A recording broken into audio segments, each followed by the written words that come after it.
Friends, welcome back to my channel Himanshu classes. पूरे एक सप्ताह के गैप के बाद मैं आपके बीच एक बार फिर से हेड टीचर एग्जाम प्रिपरेशन 2023 के डीएलएड सिलेबस के यूनिट 1 का टॉपिक नंबर 5 लेकर के उपस्थित हूं, जो है शिक्षा, सामान्य अवधारणा, उद्देश्य एवं विद्यालय शिक्षा की प्रकृति। इसके पहले मैंने यूनिट 1 के 4 टॉपिक्स आपके बीच में रखे हैं, डिटेल और एमसीक्यू के साथ। इसी तरह से टॉपिक 5 का आज मैं आपको डिटेल बताने जा रहा हूं और इसके बाद इसका एमसीक्यू आपके लिए लेकर के आऊंगा।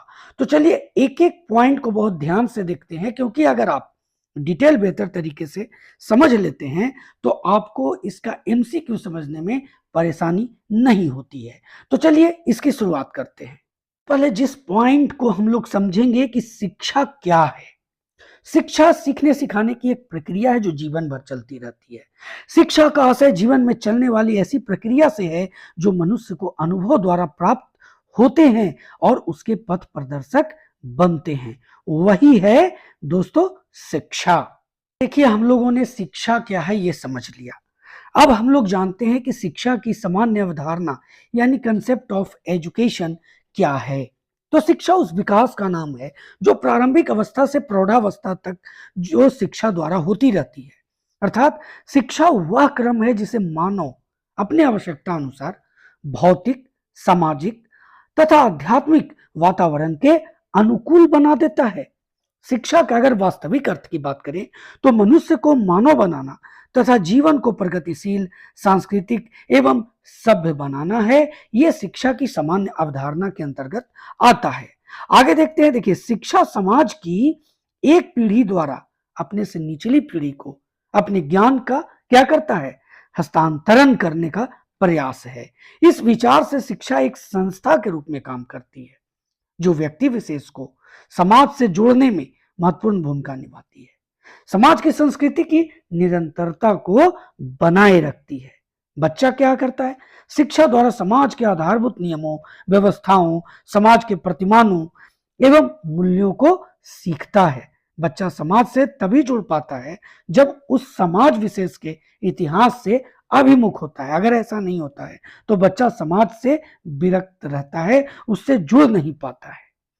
दूसरे अर्थ में अगर बात करें तो शिक्षा व्यक्ति की अंतर्निहित क्षमता और उसके व्यक्तित्व को विकसित करने वाली एक गतिशील प्रक्रिया है। ध्यान दीजिएगा, शिक्षा क्या है तो व्यक्ति की अंतर्निहित क्षमता और उसके व्यक्तित्व को विकसित करने वाली एक गतिशील प्रक्रिया है। इस प्रक्रिया द्वारा उसे समाज के एक वयस्क की भूमिका निभाने के लिए तथा सामाजिक मानकों, नियमों, मान्यताओं की समझ विकसित कर समाज में समायोजित होने के लिए तैयार करती है। यही नहीं, समाज के सदस्य एवं एक जिम्मेदार नागरिक बनने के लिए व्यक्ति को आवश्यक ज्ञान और कौशल भी उपलब्ध कराती है। यदि शाब्दिक अवधारणा को दृष्टिगत रखें तो शिक्षा शब्द क्या है, संस्कृत भाषा से शिक्ष धातु में अ प्रत्यय लगाने से बना है। शिक्ष जोड़ अ यानी शिक्षा। शिक्ष का अर्थ है सीखना या सिखाना, या कह सकते सीखना और सिखाना। शिक्षा शब्द का अर्थ हुआ सीखने सिखाने की क्रिया। तब समझ गए शिक्ष का अर्थ क्या हुआ, सीखना और सिखाना, और जब ये शिक्षा हो गया तो सीखने सिखाने की क्रिया हो गया, जब अधातु इसमें ऐड हो गया। विभिन्न शिक्षा शास्त्रियों, समाजशास्त्रियों, मनोवैज्ञानिकों, नीतिकारों ने शिक्षा के संबंध में अपने विचार प्रस्तुत किए हैं और ये क्या करता है, शिक्षा के अर्थ को समझने में हमारी बहुत हद तक सहायता प्रदान करती है। कुछ शिक्षा संबंधी मुख्य विचार यहाँ प्रस्तुत किए जा रहे हैं, उसे हम लोग एक एक करके देखेंगे। अब इसमें सबसे पहले महात्मा गांधी के अनुसार चलेंगे। देखिए, महात्मा गांधी ने क्या कहा है। महात्मा गांधी के अनुसार शिक्षा से मेरा तात्पर्य बालक और मनुष्य के शरीर, मन और आत्मा के सर्वांगीण एवं सर्वोत्कृष्ट विकास से है। तो प्रश्न अगर आपके एग्जामिनेशन में पूछा जाएगा कि उक्त कथन किसका है शिक्षा से संबंधित, तो आपको याद रखना है महात्मा गांधी। और किस तरह से आप इसको याद रखते हैं, तो शिक्षा से मेरा तात्पर्य जैसे आ जाए कि शिक्षा से मेरा तात्पर्य बालक और मनुष्य के शरीर, मन, आत्मा का सर्वांगीण और सर्वोत्कृष्ट विकास से है। तो ये बातें किसने कही है, महात्मा गांधी ने कही है। आप इसे नोट भी करते चलेंगे। स्वामी विवेकानंद के अनुसार और जे कृष्ण मूर्ति के अनुसार शिक्षा का क्या अर्थ है, उन्होंने शिक्षा के बारे में क्या कहा है। तो स्वामी विवेकानंद ने कहा है कि मनुष्य के अंतर्निहित पूर्णता को अभिव्यक्त करना ही शिक्षा है। मनुष्य के जो अंदर की जो अंतर्निहित जो अंदर उसके मौजूद है, उसकी पूर्णता जब हो जाती है और उसी को जब अभिव्यक्ति होती है, अभिव्यक्त करता है मनुष्य, तो वही क्या है, शिक्षा है। ये बातें स्वामी विवेकानंद ने कही। जय कृष्णमूर्ति ने कही है कि शिक्षा व्यक्ति के समन्वित विकास की प्रक्रिया है। व्यक्ति के जो समन्वित विकास है, उसकी जो प्रक्रिया है, जो प्रोसेस है, वही क्या है, शिक्षा है। ये बातें किसने कही है, जय कृष्ण मूर्ति ने। अब आगे देखिए, जॉन डीवी के बारे में जानते हैं कि जॉन डीवी ने क्या कहा है, हर्बर्ट स्पेंसर ने क्या कहा है, पेस्टालॉजी ने क्या कहा है। तो जॉन डीवी के अनुसार शिक्षा व्यक्ति की उन सभी आंतरिक शक्तियों का विकास है। नोट करेंगे, शिक्षा व्यक्ति की उन सभी आंतरिक शक्तियों का विकास है जिससे वह अपने वातावरण पर नियंत्रण रखकर अपने उत्तरदायित्वों का निर्वाह कर सके। यह किनका कथन है, जॉन डीवी का। हर्बर्ट स्पेंसर के शब्दों में शिक्षा का अर्थ क्या है, अंतः शक्तियों का वाह जीवन से समन्वय स्थापित करना शिक्षा है। पेस्टालॉजी ने कहा है, शिक्षा मानव की संपूर्ण शक्तियों का प्राकृतिक, प्रगतिशील और सामंजस्यपूर्ण विकास है। दोस्तों, शिक्षा राष्ट्र के आर्थिक सामाजिक विकास का शक्तिशाली साधन है। शिक्षा राष्ट्रीय संपन्नता एवं राष्ट्र कल्याण की कुंजी है। ये जो आप देख रहे हैं, ये पॉइंट जो है, ये राष्ट्रीय शिक्षा आयोग 1964-66 के अंतर्गत ये बातें कही गई है। वहीं सभी के लिए शिक्षा पर विश्वव्यापी जो घोषणा 1990 हुई, उसमें शिक्षा बच्चों की बुनियादी आवश्यकताओं की पूर्ति का साधन है, ये कहा गया है। अब आगे देखते हैं। देखिए, शिक्षा के उद्देश्य के बारे में चर्चा करते हैं कि शिक्षा के उद्देश्य क्या क्या है। बहुत ध्यान से देखिएगा। आप अगर अपना चैप्टर देख रहे होंगे तो उसमें सामान्य अवधारणा, उद्देश्य, प्रकृति सभी आपको पढ़ना है। तो सामान्य अवधारणा तो हम लोगों ने समझ लिया। अब शिक्षा के उद्देश्य पर चर्चा करते हैं। यहाँ पर देखिए, शिक्षा के निम्नलिखित उद्देश्य हैं। इसमें नंबर 1 क्या है, तो शिक्षा का सबसे प्रमुख उद्देश्य व्यक्ति का समाजीकरण करना है। व्यक्ति का समाजीकरण करना है प्रमुख उद्देश्य। समाजीकरण क्या होता है, ये जान लेते हैं।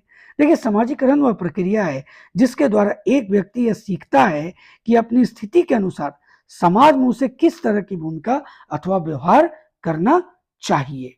अब देखिए, दूसरा जो उद्देश्य है वो क्या है, शिक्षा का दूसरा उद्देश्य लोगों के मनोवृत्तियों और उनके विचारों को इस तरह से अनुशासित बनाना है, डिसिप्लिन बनाना है, जिससे वह अपने जीवन पर स्वयं नियंत्रण रखना सीख सके। इसी से व्यक्ति को अपने देश, समाज और दूसरे व्यक्तियों के प्रति कर्तव्यों को पूरा करने की प्रेरणा मिलती है। जो भी मैं आपको बता रहा हूं, एज ए नोट्स के रूप में आपके बीच में रख रहा हूं। जब मैं इसका आपके बीच पीडीएफ रखूंगा तो मैं हूबहू दे दूंगा। जो मैं अभी बातें समझा रहा हूं वो आप खुद भी पढ़ करके बेहतर तरीके से और उसका रिवीजन कर पाएंगे। अब देखिए, नेक्स्ट क्या है, तीसरा जो उद्देश्य है, चौथा उद्देश्य दोनों मैं आपको बताता हूं। तीसरा उद्देश्य है कि शिक्षा का एक उद्देश्य व्यक्ति में ऐसी कुशलता विकसित करना है जिससे व्यक्ति आजीविका उपार्जित करने के योग्य बन सके। यानी जो आजीविका उपार्जित करने के योग्य तभी बन सकता है जब शिक्षा जो है उस व्यक्ति में आएगी और ऐसी कुशलता विकसित कर देगी शिक्षा कि वो उस लायक हो जाएगा। इस कारण वर्तमान युग में परंपरागत शिक्षा की जगह व्यावसायिक शिक्षा को अधिक महत्व दिया जाता है। व्यावसायिक शिक्षा की बात तो महात्मा गांधी ने भी की है। अब आगे है कि आज शिक्षा का एक मुख्य उद्देश्य क्या है, व्यक्ति में ऐसी क्षमता विकसित करना है जिससे वह श्रम विभाजन और विशेषीकरण के युग में अपने लिए एक अलग स्थान बना सके। वैज्ञानिक शिक्षा इसी उद्देश्य को पूरा करने का एक साधन है। ये आप देख रहे हैं, वैज्ञानिक शिक्षा जो है ना, इसी उद्देश्य को पूरा करने का साधन है। क्या, कि वह श्रम विभाजन और विशेषीकरण के युग में अपने लिए एक अलग स्थान बना सके। इस विचार को स्पष्ट करने के लिए भाषा की जरूरत होती है, जो संचार के साधनों के कारण दिनों दिन कमजोर होती जा रही है। हम लोग बात करेंगे विभिन्न दार्शनिक, समाज सुधारकों, शिक्षा मित्रों ने जो व्यक्ति और समाज की आवश्यकताओं को ध्यान में रखते हुए शिक्षा के विभिन्न उद्देश्यों को जो निर्धारित किया है, उस पर हम लोग एक एक करके यहाँ देखेंगे। और इसमें नंबर 1 आप देख रहे हैं स्क्रीन पर, ज्ञान अर्जन का उद्देश्य।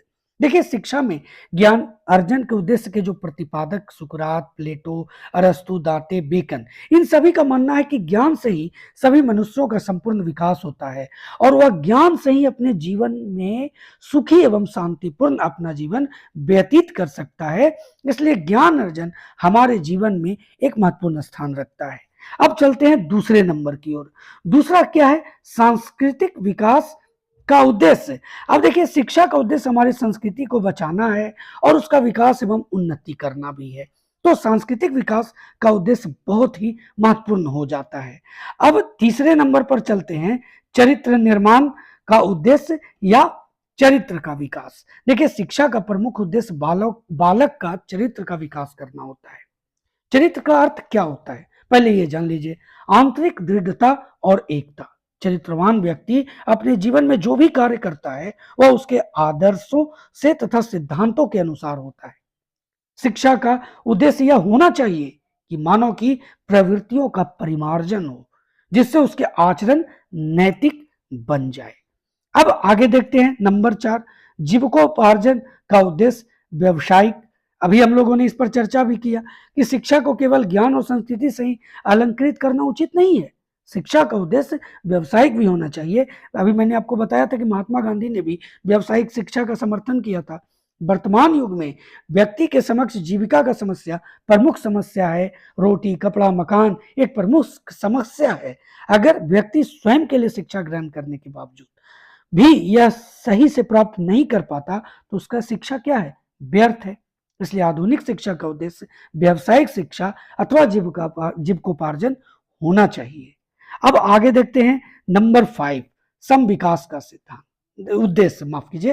देखिए, इसमें है कि शिक्षा के सम विकास के उद्देश्य का अर्थ है कि प्रत्येक बालक की शारीरिक, मानसिक, भावात्मक, कलात्मक, नैतिक और सामाजिक आदि सभी शक्तियों का समान रूप से विकास करना। यह उद्देश्य मनोवैज्ञानिक तथ्यों पर आधारित है। अब आगे देखते हैं नागरिकता का उद्देश्य।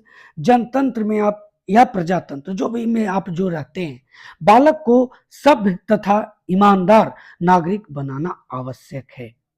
इस उद्देश्य के अनुसार शिक्षा की व्यवस्था इस प्रकार से की जानी चाहिए कि प्रत्येक बालक जो हो में इन सभी गुणों, रुचियों, योग्यताओं और क्षमताओं के अनुसार उनके अंदर इन सभी चीजों का विकास हो जाए, वो विकसित कर जाए। इसके लिए उसे ऐसे अवसरों की जरूरत होगी, ऐसे अवसरों की अधिकारों का पालन करते हुए राज्य की सामाजिक स्वतंत्र रूप से चिंतन करने एवं सफलतापूर्वक सुलझते हुए अपने भार स्वयं वहन कर सके या उठा सके, इस तरह का उसके अंदर ये भावना आना चाहिए। यानी पूरी तरह से कह सकते हैं कि नागरिकता की भावना उसके अंदर भरी होनी चाहिए।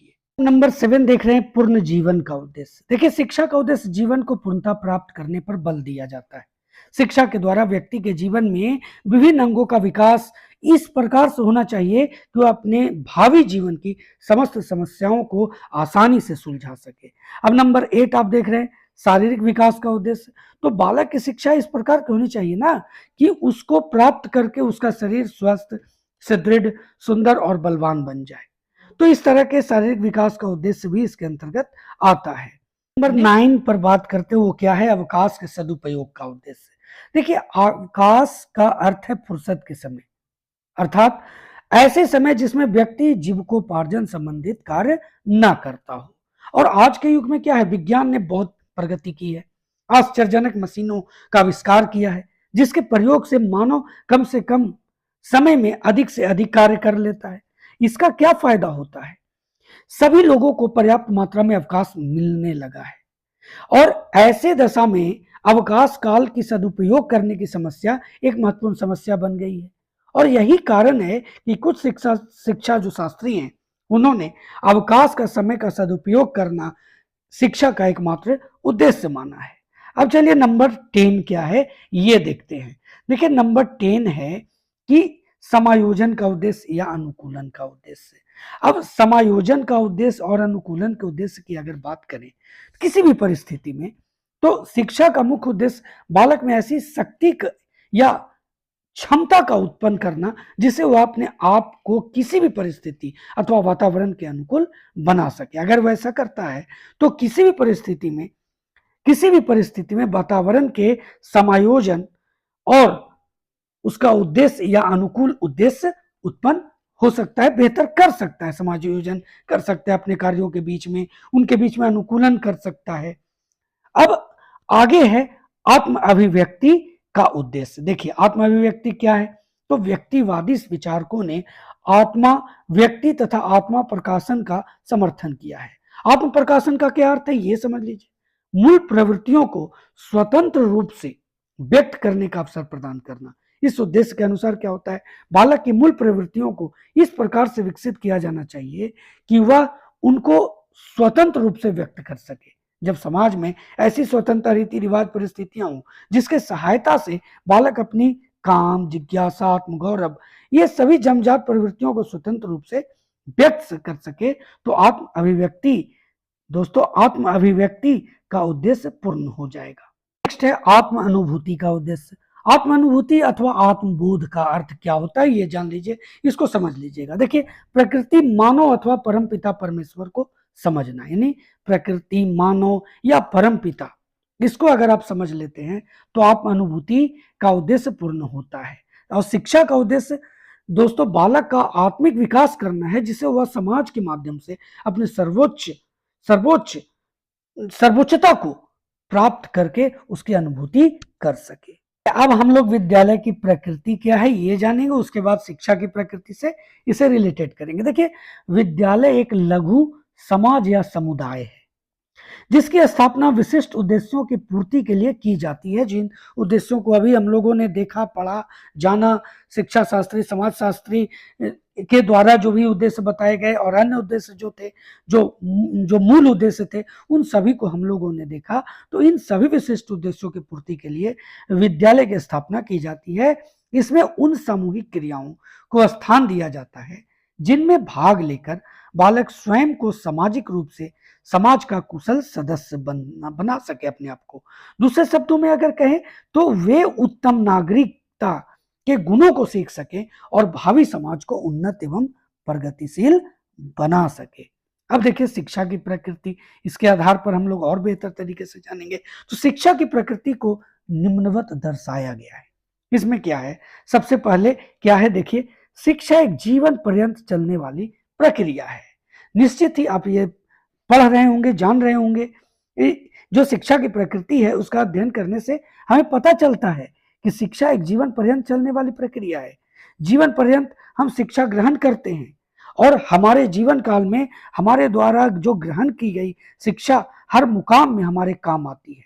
शिक्षा जन्म से लेकर मृत्यु तक हमारे साथ होती है तथा अपने जीवन काल में सदैव हम कुछ न कुछ सीखते रहते हैं। जब तक जीवन है तब तक शिक्षा प्राप्त होती रहती है। उसके बाद है शिक्षा एक व्यवस्थित प्रक्रिया है। व्यवस्थित प्रक्रिया किस तरह से, इसे समझते हैं। देखिए व्यवस्थित प्रक्रिया से तात्पर्य है कि शिक्षा एक निश्चित मानदंडों पर कार्य करती है।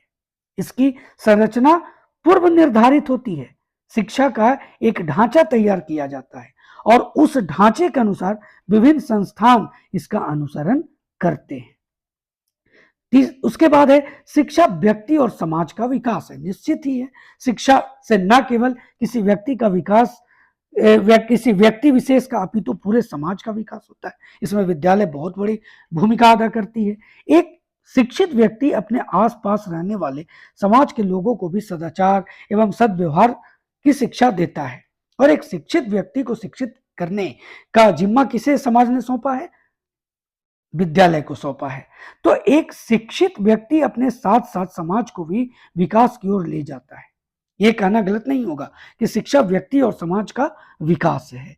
शिक्षा व्यवहार का संशोधन है। हम शिक्षा के द्वारा किसी व्यक्ति विशेष के व्यवहार में परिवर्तन ला सकते हैं। शिक्षा एक ऐसा मंच है जिस पर हम व्यक्ति के व्यवहार में समाज तथा सामाजिक गुणों के आधार पर संशोधन कर सकते हैं। और कहा भी जाता है शिक्षा के द्वारा मनुष्य अपने व्यवहार में परिवर्तन करता है। तो इस तरह से शिक्षा व्यवहार का संशोधन है। ये आपने शिक्षा की प्रकृति के अंदर समझ लिया और इसमें महत्वपूर्ण भूमिका विद्यालय निभाता है, इसलिए विद्यालयी शिक्षा की प्रकृति के अंतर्गत भी इसे रखा जा सकता है। उसके बाद है शिक्षा एक प्रशिक्षण है और ये प्रशिक्षण विद्यालय में भी बखूबी दिया जाता है। शिक्षा एक प्रशिक्षण है से क्या तात्पर्य है कि किसी भी कार्य को करने के लिए हमें प्रशिक्षण की आवश्यकता होती है। मनुष्य के इंद्रियों, मस्तिष्क एवं आदतों का निर्माण समाज के अनुसार किया जाता है और इस प्रकार के परिवर्तन या निर्माण व्यक्ति के प्रशिक्षण देकर लाए जाते हैं।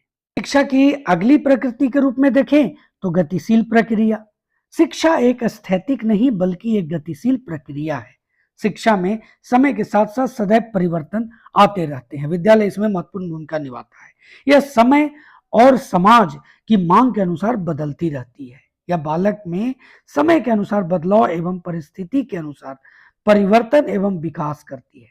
शिक्षा का सदैव कोई न कोई लक्ष्य रहता है तथा कोई भी व्यक्ति उस लक्ष्य को प्राप्त करने के लिए खुद को उसके प्रति पूर्ण रूप से समर्पित कर देता है। शिक्षा सर्वांगीण विकास है, ये भी आप जान लीजिए। देखिए किसी व्यक्ति का, अभी हम लोगों ने पहले भी देखा है कि शिक्षा सर्वांगीण विकास इसका उद्देश्य है।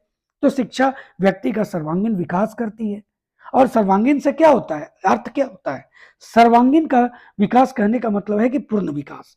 शिक्षा व्यक्ति को मानसिक, शारीरिक एवं सामाजिक हर तरह से विकसित करती है। वैसे दोस्तों, शिक्षा की प्रकृति के अध्ययन से ये पता चलता है कि शिक्षा मनुष्य के जीवन का एक मुख्य अंग है। मनुष्य को अपने इतिहास को संभाल कर रखने के लिए शिक्षित होना आवश्यक है और इसमें विद्यालय की क्या भूमिका होती है आप समझते हैं, जानते हैं। तो शिक्षा मनुष्य का सर्वांगीण, ये सर्वांगीण कर लेंगे इसे, सर्वांगीण विकास करती है। शिक्षा के माध्यम से ही मनुष्य अपनी संस्कृति से जुड़ा हुआ है।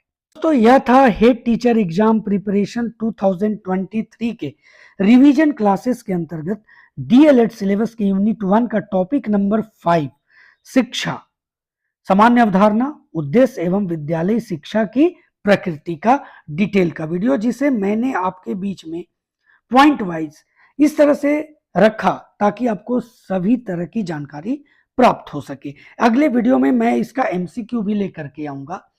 अगर आप सारे वीडियोस को देखना चाहते हैं रिवीजन एक्सरसाइज का, तो हिमांशु क्लासेस रिवीजन ये एक प्लेलिस्ट है जहां पर जा करके आप सारे वीडियोस को देख सकते हैं। और साथ ही साथ दोस्तों, मैं सभी वीडियोस का लिंक भी डिस्क्रिप्शन बॉक्स में दे दूंगा, जहां से आप उन वीडियोस को आसानी से देख सकते हैं। चैनल पर नए हैं, अभी तक चैनल को सब्सक्राइब नहीं किया है तो चैनल को सब्सक्राइब कर लें, बेल आइकन को जरूर प्रेस करें ताकि आने वाले सभी वीडियोस का नोटिफिकेशन सबसे पहले आपको मिल सके। दोस्तों, मिलते हैं अगले वीडियो में, तब तक जय हिंद।